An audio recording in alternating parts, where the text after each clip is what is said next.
is selfishness, but not in a negative sense. No, not in a negative sense. When you're single, you do what you want to do. See, some of you, all your life, our society has thwarted your thinking and attenuated your faith. And have you believing that somehow you are not whole until you get married. You have no idea this is your time. Marriage is coming. You're going to make plenty of love. Catch me. You're going to have children. God's going to send you who you need. But I'm mad at some of you because you're wasting precious time. While you by yourself, do you know what I could get done if I didn't have my wife and children? Do you know I probably would preach every day someplace? There'll be no telling what I would get done because marriage limits me. I love it, but it has its problems. Ooh, this is good. This is good. Singles, you have no idea how bad you are. You are single. You are single. Did I sit down? Why y'all, what, okay? Did I tell y'all that I was going to preach to every kind of single here? Look at all these people in the hallway. This is crazy. In the overflow, I love you. Those of you that are standing up, special blessing on your life just for standing for this word. God says he's going to stand up for you because you stood up for the word. Amen. Those in the overflow, shout down there. Shout down there. Let us hear you all downstairs. Let us hear you through the roof. Yeah, cool. Now, I want you to catch this. Okay, I heard that. Somebody just hit the ceiling. Good. Now, I want you to catch this. I'm going to give you this. Did I say I was going to talk to all kind of singles? Yeah, because everybody here is not a spring chicken. Everybody here is not 18 and 23 and 25. And those of you that are young, I'm not mad. But there's some of you that's been through some stuff. Here's what's crazy. And every place I'm going, I'm trying to teach to the plethora of individuals situated in the room, geographically positioned in this room. Are people of every, they're divorcees. And the reason why this tour has been so successful is because I've been trying to, and I write about this in my book, shameless plug, get it, because I talk about widows. Yeah, I talk about widows as we celebrate and commemorate Black History Month. Who could forget that scholar from Atlanta who without his courageousness, we would not have voting rights bills. And please let us not get so far removed from just what happened just some 40 years ago. Please don't forget just 150 years ago, we were slaves. Thank God for the Jewish Holocaust, but do not forget the African-American Holocaust that took place between 1500 and 1900. Please don't let the Middle Passage leave your memory, because before the Jews had their Holocaust, blacks had theirs. And Jews will cuss you out if you ask them to forget their Holocaust. But blacks are talking about get over it. How you gonna get over 4 million people losing their lives in the trash Atlantic slave? That's not the big point. It was Dr. King. Yeah, don't go to heaven without reading Malcolm and Martin, A Dream or a Nightmare by James Cone. I was just reading again the autobiography of Dr. King, read it all the way from D.C. to L.A. again, and I was tripping because him and Coretta went through a whole lot, and here this man is gone. I love him because 15 graduated Booker T, by 18 graduating Morehouse. From there, he goes on, gets his MD, from there goes to Boston, gets his PhD. 1955, leads the boycott in Montgomery. 1963, marches on Washington. 1965, gets the voting right bill passed. By 1968, he's gone. He lived good, but he lived short. And so here he is. Now he's dead at 39. And Coretta is in her mid-30s and still fine. I mean fine, not regular fine. Yeah, stupid fine. Yeah. Coretta fine. And can't you see some young brother in the ATL walking up on Coretta like, you are fine. What's your name? Can't you see Coretta looking back saying, do you have a dream?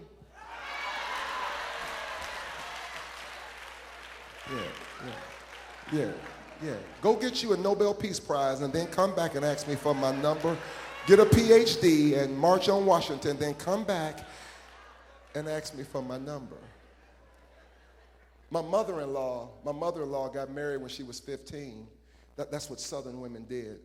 My father-in-law, he's in heaven now. He was my pastor for 20 years. My wife's father pastored 20 years. And he's the only man that ever made love to her, kissed her, or really hugged her. He died in 1989, and she was still cute and all that, and she never remarried.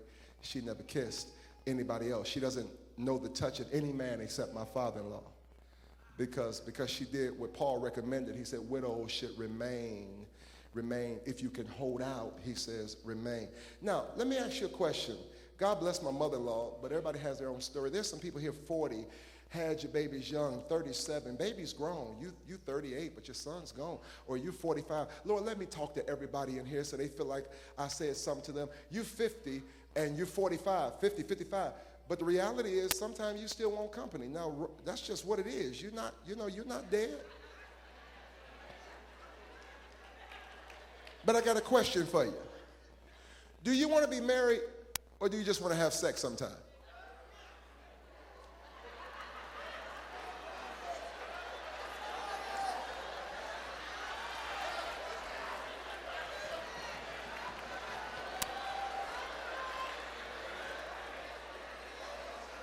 Do you want to be married? Because see, unlike some of these 20-something or even 30-something people in here, you have a degree. Watch this. You have a paid-off house. Watch this. You have a good job. You're a supervisor. You've been by yourself 20 years. Son, grown, made some mistakes, but you've been by yourself 20 years. And are you sure? Watch this now. Are you sure that you're ready for some brother to call you talking about, where you at? And you like, I'm at the Social Security office. I'm 63 years old. I'm wherever I want to be.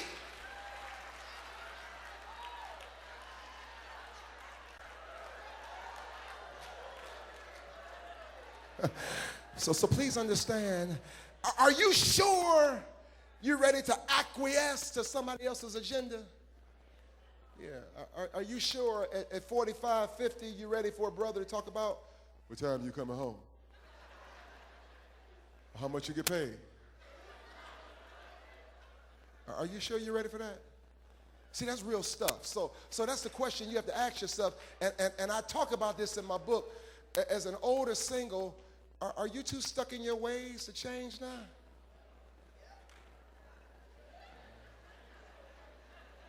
So are you sure you want a husband, or do you just want to have sex sometime? Because you don't even want it all the time.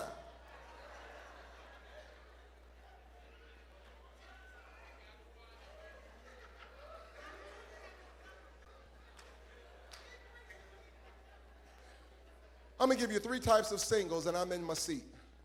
3 types of singles. Write it down. This is the last thing I'm going to give you, and then I'm going to go out here and sell as many books as I need to. Don't you leave out there. Don't you walk out of here until the benediction. If you stayed this long, honor the pastor, honor God, honor me, and wait to the end. Don't walk out. Watch this. Watch this. 3 types of singles. First of all, you should write this down. This is in the preface of my book. There is single and sinning. Yeah, there are people in this room that are single that's having way more sex than me.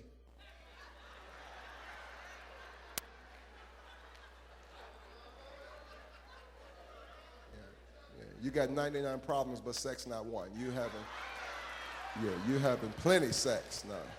Saved, sanctified, Kentucky Fried, but you having sex. You having sex. You got this one guy you sleep with because after all, he is your child's father and he's safe.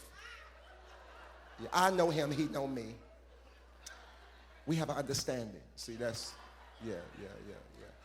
Or you're a brother in here, and it's like, Pastor, I'm a true brother. I love my pastor. I love my bishop. I come to church, I serve, but I ain't gonna front, Pastor.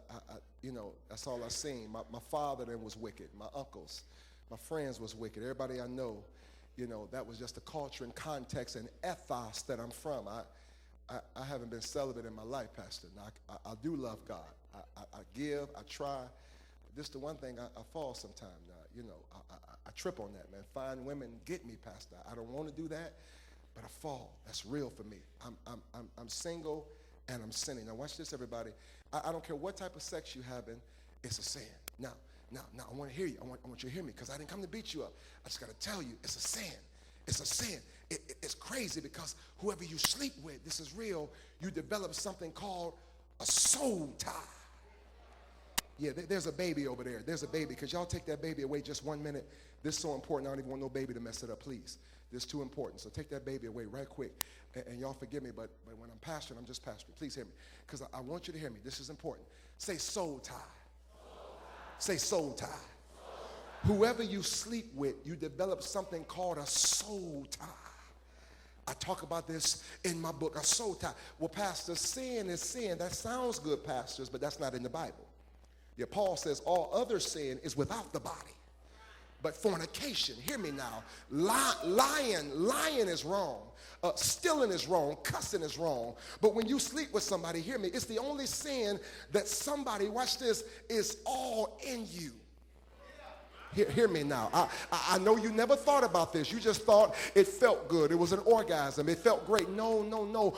Whoever you sleep with is the only sin that involves someone entering you, which means you make an exchange. I need you to catch this. This is heavy, but I need you to catch it. It is amazing. This is why God said in the book of beginnings, he says regarding Adam and Eve, and the two shall become, watch this, one flesh. This is powerful. Paul comes along and says, why would you become one flesh with a harlot? Now he's talking about fornication, screwing somebody you're not married to. So in Genesis, God says, whoever you sleep with, you become one flesh. He says, Adam and Eve, when you become one flesh, you're married. But then Paul said, one flesh with a harlot. Now, how in the world could God talk about one flesh regarding marriage, and then Paul talk about one flesh with somebody having nasty, out of wedlock sex? Why? Because God says, I can't change my rule. So whoever you sleep with, you marry. The problem in your current marriage is that when you got married, you were already married because you had never broke the soul ties. And the problem in your sex life now is that there's too many people in your bed. Because all your husbands in the bed and all your wives in the bed. Because everybody you slept with, you cut a covenant with. Ooh, I know this is powerful, but I'm right. I'm right. Whether you believe it or not, I'm right. Because God, just as, pastors, you better get this, just like singleness is synonymous with virginity, sex is synonymous with marriage, which means God says when two single people doing that thing, he says, now they're doing the married thing, but they're not married. He says the problem is I can't change my rule. Therefore, I must connect them.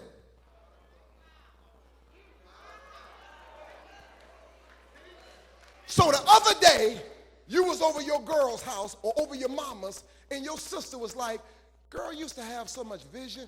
You was always talking about you was going to do something, and you didn't got all apathetic and depressed. And little do they know, that's not even your depression. That's Billy's depression. Because last Friday, right before he got off top of you, he dropped off a little depression before he left, and you had no idea that it felt good, but it was no good because he put his spirit in you.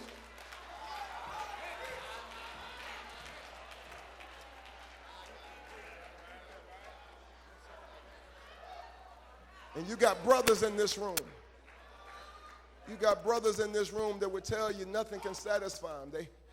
They don't want to be like they are. They want to go home to their wife, but they don't know what this beast is. There's this beast.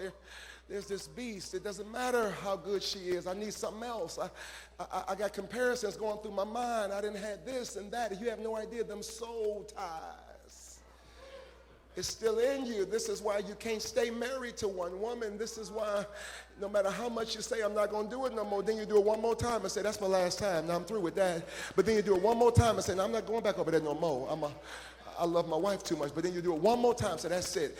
And here's a theological question. I'm going to run out of time. But how come satisfied flesh is always sorry?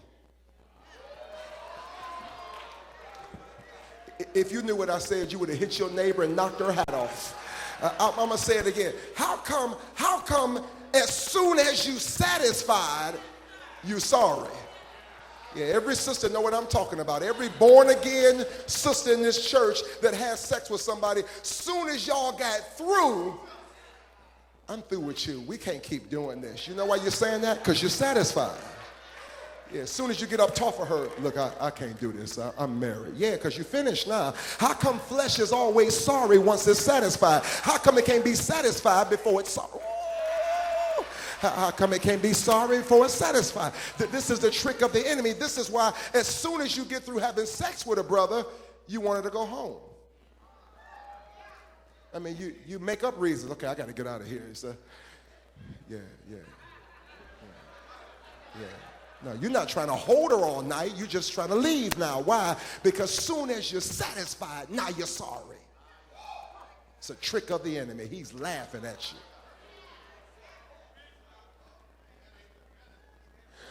Okay, I wasn't going to give you this, but forget it. I ain't come all the way from L.A. I ain't come all the way from Cleveland to play. It was Howard Thurman who said in his book, Pastors, don't go to heaven till you read Jesus and the Disinherited. Dr. King didn't go anywhere without a copy of Thurman's book, Jesus and the Disinherited, in his pocket. And here's what Thurman said, and I quote, this is powerful. He says, if a man knows precisely what he can do to you or what epithet he can hurl against you in order to make you lose your temper, your equilibrium, then he can always keep you under subjection.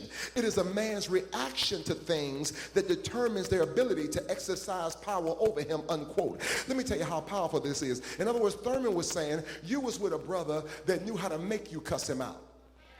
Yeah, it's bad when I got your mind so much that you say you through with me, but I know you're not through with me. Why? Because I have power over you, because I'm in your soul. And so you said, I'm through with your behind, but in my mind, I knew, no, you're not through with me. I'm going to hit that again. Watch this. And every time I hit that again, you're going to take me back again. And then I'm going to cheat on you. And it's going to get to a point, I'm going to stop sneaking and just tell you what I'm doing, because I'm in your soul so bad, I don't have to sneak no more. You know where I'm going. I'll be there when I get there, and you're going to take me back. Yes, I'm married, and get over it. So what? You still gonna let me have that. I'm through with you. No, you're not, because I'm gonna hit it again. And when I hit it again, I'm gonna get back in your soul again. You say, I'm breaking up with you. You can't break up with me, because I'm gonna hit it again. Then I'm gonna get back in your soul. You're gonna give it to me again, because I'm in your soul. And every time I want you, I'm coming back. And you can't quit me. If you could have quit me, you would have quit me already. But I got your mind now. I'm in your soul, girl. I don't so what you married. I'm in your soul.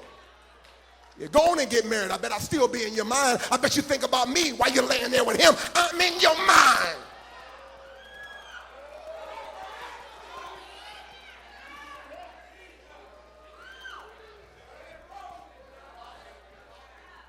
You can't break up with me. I'm in your soul. 7 years you've been talking about you through with me. You can't fall in love with nobody else because of me. You go to that church all you want. I'm in your soul. I don't care how much he preach. I'm in your soul. Pay your tithes up there. I'm in your soul.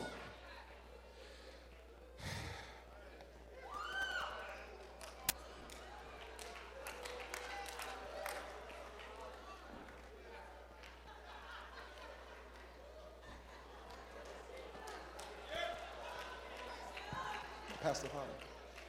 Thank you, Elder Craig. I got a little daughter. Y'all pray for me. I love my little daughter. Her name is Victory. She's named after my wife, little Victory. She'll be 2. My little baby. It's my little girl, first biological daughter. So she all in my heart and all that. And I love her. But there's one thing I can't stand about everybody. Y'all pray for me. One thing I can't stand about her. She's hooked on a pacifier.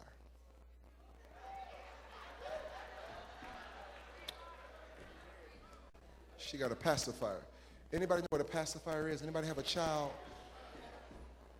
So one night I'm kissing her, and my wife trying to give her milk, and she's steady crying. Then my wife takes out this pacifier and puts it in her mouth, and she stopped crying. Now, any father always is interested in anything his daughter hooked on.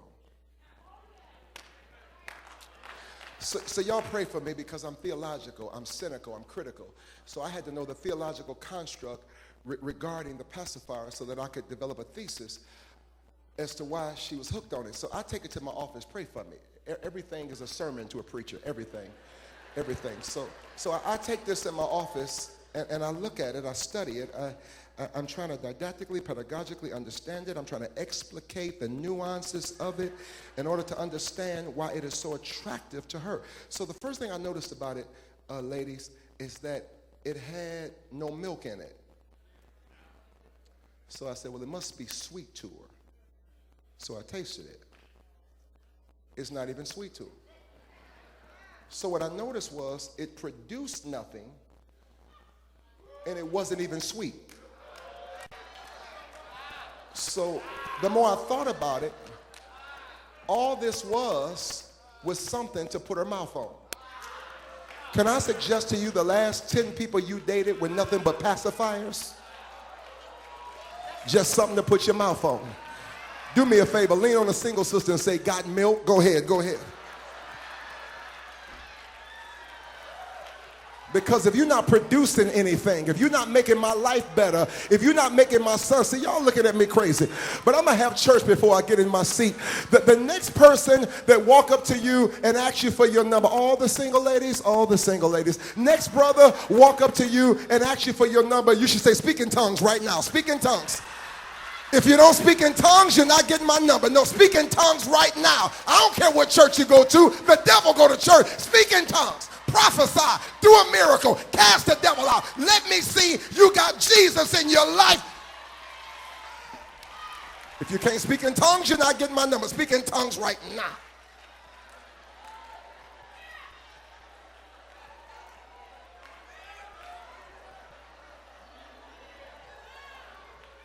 Second kind of single, God bless y'all, is single and satisfied. I preached too long. Single and satisfied. Paul was single and satisfied. Satisfied means you don't have to make love to nobody. You're not gay. No, maybe you've been divorced. Maybe you've been through a lot. Maybe you have a child. You're in this season where you're so spirit-filled, so disciplined. Maybe you're a widow and you're really satisfied. You get an urge sometime, but not enough to get with nobody. No, I'm satisfied, Pastor. I love serving my pastor, my first lady. I'm in ministry. And by the way, those of you that are single should be in 20 ministries at your church. You should be too tired to sin. Join everything. Yeah, join everything. Yeah. Join every ministry. Get in the choir. Even though you can't sing, just get in there and make them put you out. You missed that. Just get in everything. Why? Because you ought to be too tired to sin. Satisfied. Satisfied. Now watch this, young people. Watch this, singles, because be careful, because there's a difference between satisfied and soiled. Satisfied and scared. Well, Pastor, you don't know what I've been through. Well, because you went to a bad restaurant, did you stop eating? Yeah, so don't let your baby's father or the guy that played you or the sister that slept with your friend, my brother, or your best friend that played you, and now you think all women are a trip, and so therefore you just have sex with them and use them, in one sense taking everything out on the sister that played you, or the lack of a mother, psychologists say.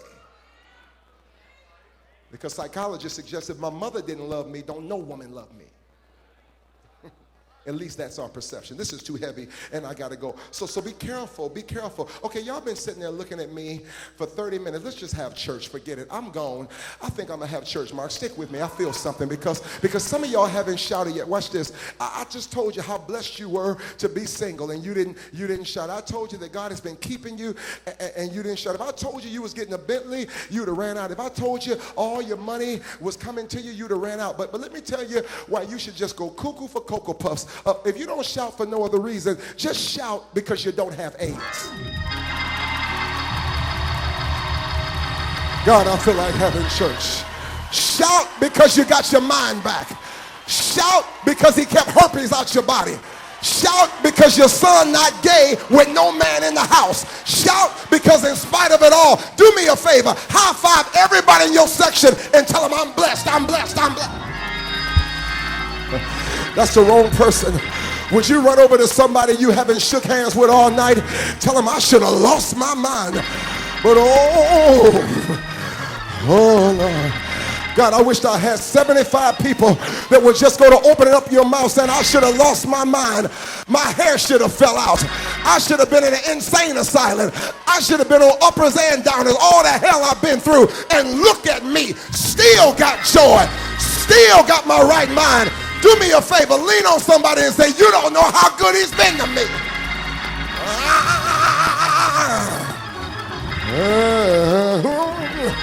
God, I feel a little churchy. I'm trying not to go there.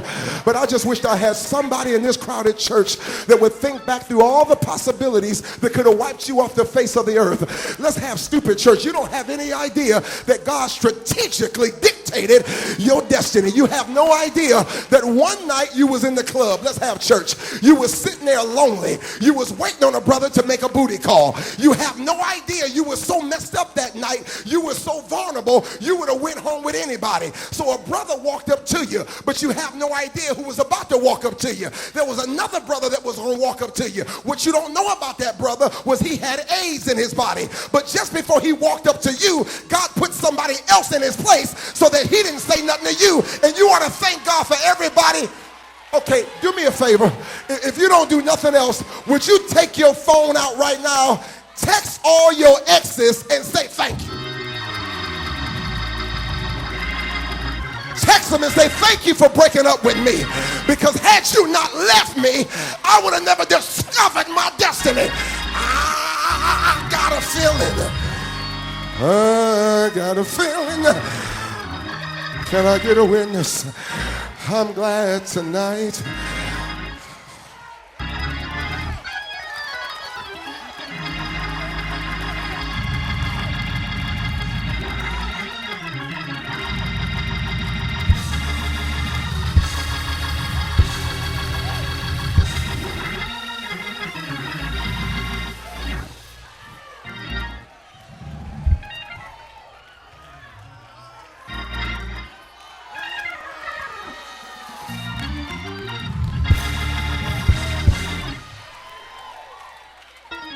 Touch your neighbor, say, you don't know what I'm about to do. Go ahead, tell them. Say, you need to give me some room right now because I'm about to shout for everybody that didn't want me no more. I'm about to shout about everybody that almost flirted with me, but God blocked it. Tell your neighbor, scoot over for real, though. You don't know how much I'm about to shout. Tell somebody, scoot over. I'm going to kick you. I'm going to elbow you. 1, 2, 3, dance.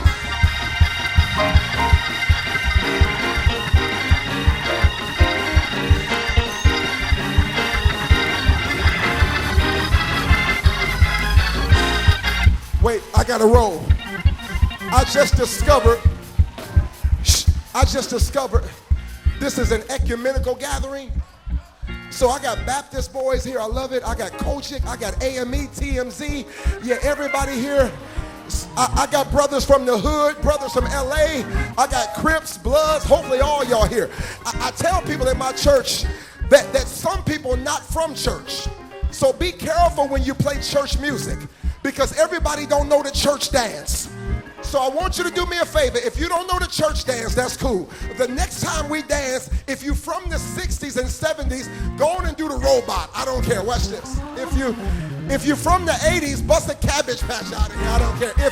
If you're from the 90s, walk it out. Watch this. If you're Pentecostal, pick them up, put them down. Do whatever you got to do. 1, 2, 3, dance.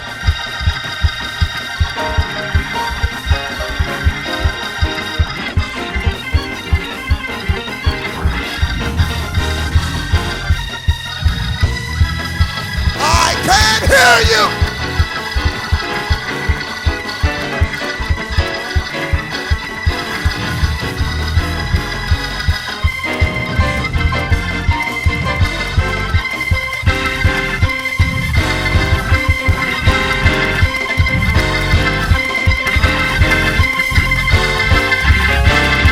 Okay, this is my last time. I gotta go sign some books. But tell your neighbor that was my practice praise. Go ahead. Now I got some single parents in here. I got some single parents. Where my single parents at? Do me a favor. If you can't shout for yourself, at least shout for your child. Dance!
Somebody lift your hands.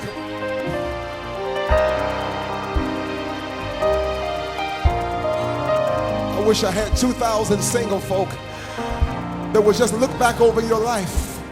Out of all the mistakes you made, you're still here. Your daughter hasn't been molested with no man in the house. Your son is not gay with no man to raise him. Brother, look at your daughter. Your daughter's doing okay, and you don't even live in the house with her. God has kept your son, and you're not even there in the house. You better lift your hand.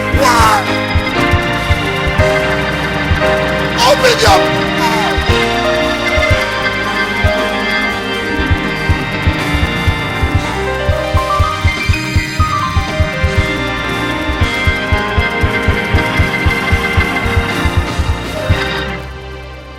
Lift your hands, say, I love you, I love you, I love you, I love you, I love you. God, I wish I had some worshipers.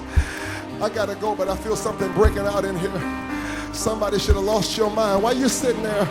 Why you standing there like you Virgin Mary? Girl, you done some trifling stuff.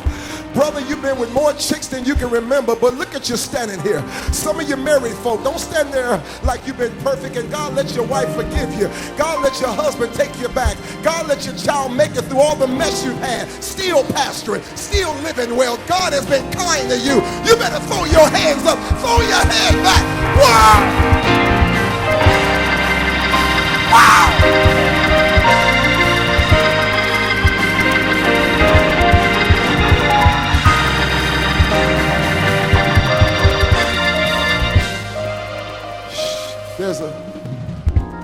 Just keep worshiping. Stay right there, Mark. Stay right there. There's a third category. It's single and seeking. Stay on your feet. I'm done. Single and seeking. Yes, single and seeking. There's a third category. Single and seeking. That's the person that my book is for. That's the person my book is for. If you're single and seeking, you're the one who need to get my book. I'm not just trying to sell books, and I'm trying to do that, but that's not why. I think like game, no game, pastor, spirit, no spirit. So I'm a pastor in my soul. I told Pastor X, I said, now when I get up there, my shepherd gonna kick in. I'm gonna love your singles like they're mine. That's how I am. When you're a pastor everywhere you go. I could have been finished 30 minutes ago, gave you 3 points, a joke, and a hoop, and rolled out. But I care about what I'm doing here. And so many pastors, they'll tell you they're not anointed for singles. They love their singles, but they're not anointed to preach to them. They don't know how to do it. They would if they could. Most of us pastors is married, and the reality is we don't know what it is to be alone. And so therefore we don't preach to the singles enough. And singles come to church and you feel nasty. Every time you have a nasty thought, you think you're not saved. Listen, you don't have to ask God to forgive you for feeling sexual. This is deep. That's like asking God to forgive you for being hungry. Have you ever said, God, forgive me, I'm hungry? That's natural. Yeah. God created you sexual, not the devil. It's a sin to have sex. It's not a sin to feel sexual. And stop asking God to take that away from you. Lean on somebody and say, you're going to need that again. Go ahead. Yeah, don't ask God to take it away. Tell him to put it on pause. You're going to need that again. There's some stuff you want him to take away. Don't take that away. I'm going to need that. I'm going to need that in a few years. I'm going to need that. So I came to set you free and tell you when you feel sexual, you don't have to ask God to forgive you. Say, God, you know what I'm dealing with because you made me this way.